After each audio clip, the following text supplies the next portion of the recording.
Hi, this is Freya with another singing tip. What do you do when you feel like you're never gonna get better? When you're discouraged and you just feel like your voice just sucks and it's not getting any better. Let's talk about it and stay tuned.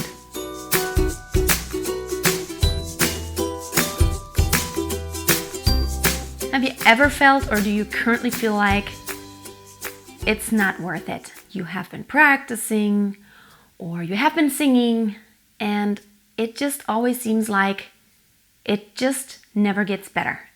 It sounds terrible, and even though you make certain improvements, your voice just doesn't get better. You cringe when you hit certain pitches because it's just off pitch and you are just not getting the voice that you think you should have or that you imagine that you could have. You have this sound in your mind that you're like, if I could only sing that way, that would be perfect. And you work and you work and you work, but it just doesn't sound the way you think it should sound. Let's talk about that. Now, first of all, let me ask you this. Do you sing in your natural voice? And do you sing in a way that just makes you happy? Or do you have this thing in your mind of some singer that you totally adore and you totally want to sound like him or her, but you just always keep being frustrated because you're just never going to sound like that? The first and most important ingredient to really finding your voice and being happy and actually improving and getting better to where you become the best singer that you can possibly be is really to know what your voice is. Where's your voice? What does it actually sound like when you sing with your true voice in your own true style? Because a lot of times, and it's hard to get this out of your head, a lot of times we have this preconception of what we should sound like.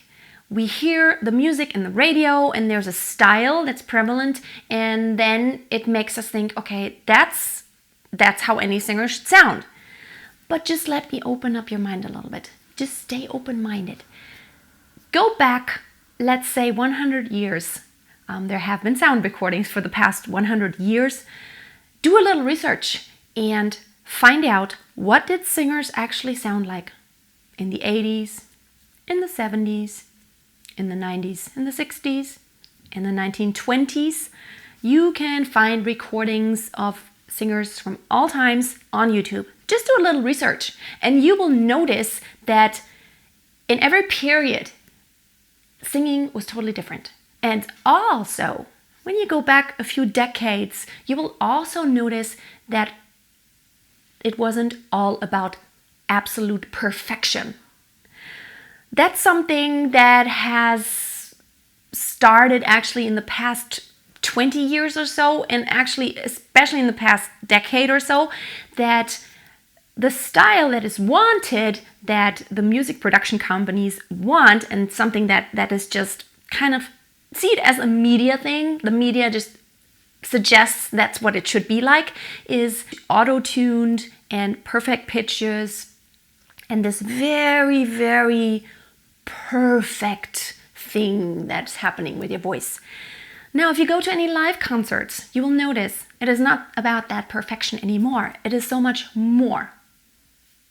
There have been tons of singers. When I first heard them, I thought, ooh, my goodness, the intonation is off here and there, and it's like, ooh, but it was so emotional, and that made me forget the rest. So while you do absolutely need to practice on your technical issues, don't get stuck in this sound that you have, in your mind, like I should sound just like that. There are so many possibilities of what you could sound like. Yes, intonation is something you always need to work on, and that's the basic thing. And that is really a matter of training. The more you sing, the more you train yourself. Just do it. Keep singing. Keep singing all the time. Keep singing on a regular basis. Just keep singing and be critical. Record yourself and listen to it and know what you do. The more you practice, your intonation will get better. But don't have this preconception. Maybe your voice type is just totally different from everything that is mainstream nowadays. Maybe, let's just think about some singers. Bob Dylan or Janis Joplin, or they didn't have any beautiful voices or anything like that. They had just very, very characteristic voices. So it wasn't about perfection. It was about the emotion and the individual color that they put into that. And try to find your individual color. That's why I do my Tuesday how to sing that song videos. Not to show you how it's totally in the original and that you should copy something, but to give you some options of what you could do respecting your own voice. And so the next time you get really frustrated about your singing, ask yourself, where is my true voice?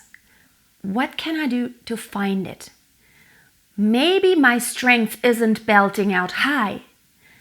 Maybe my strength is singing this very relaxed and soft color. Maybe I need to go into another genre. Let's talk about like Katie Melua. She doesn't really belt out high, but she's all about this smoothness.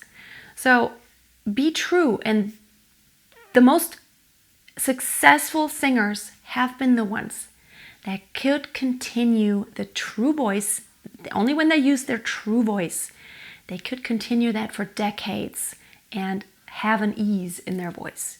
You don't want to kill yourself. Alrighty, that's the pep talk for today. Hope you're going to take that to heart a little bit, because I want your voice to last for the rest of your life, and I want you to be happy with your voice, and I want you to enjoy your singing. Thanks for watching, and I would love to see you again next week for another 3 singing tip videos. Tuesday, Thursday, and Friday. I give you my pieces of advice, and until then, don't forget, always keep on singing and always keep a song in your heart. Bye.